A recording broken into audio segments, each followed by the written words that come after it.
Raven Hollow was a small, quiet town surrounded by endless pine forests. Nothing unusual ever happened there. The nights were calm, the streets were empty, and the stars above always looked brighter than anywhere else. Daniel Carter had lived in Raven Hollow his entire life. He worked the night shift as a security guard at the old weather station on the edge of town. Most nights were quiet. He sat alone in the control room, watching the monitors while the wind moved softly through the trees outside. But one night, everything changed. At exactly 2:17 a.m., Daniel noticed a strange flicker in the sky above the forest. It lasted only a second, like a distant flash of light. Before he could think about it, the radio on his desk suddenly crackled. A faint sound came through the speaker. It wasn't static.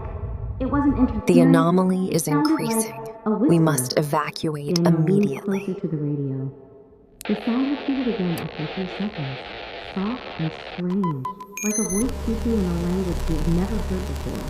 Something about it felt intentional.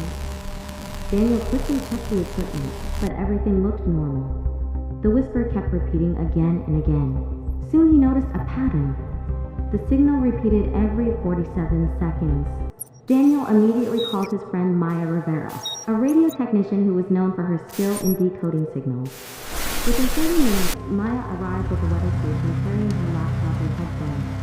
She listened carefully to the recording. After a few moments, her expression became serious. "This isn't random noise," she said. Daniel looked at her. "What do you mean?" Maya pointed to the waveform on her laptop screen. "These are patterns. Something is sending this signal."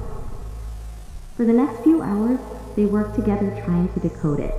Maya converted the sound frequencies into numbers and ran them through a decoding program. Slowly, a sequence appeared on the screen. Daniel stared at it. Coordinates. But they didn't point to any town or building. They pointed deep into the forest, about 20 kilometers north of Raven Hollow. By dawn, Daniel and Maya decided to investigate. They drove along an old dirt road until it disappeared into the trees, then continued on foot through the silent forest. Something felt strange. The forest was too quiet. Even the birds were gone. After several minutes of walking, they reached a small clearing, and that's when they saw it. In the center of the clearing stood a massive black metallic sphere, partially buried in the ground. Its surface was perfectly smooth, like polished glass. There were no doors, no seams, and no markings. Maya whispered, "That definitely wasn't here before."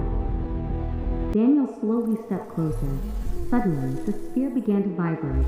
A faint blue light spread across its surface, and a thin glowing line slowly opened into the doorway. From inside, a calm, artificial voice echoed through the clearing. "Signal received!" Daniel froze. The voice spoke again.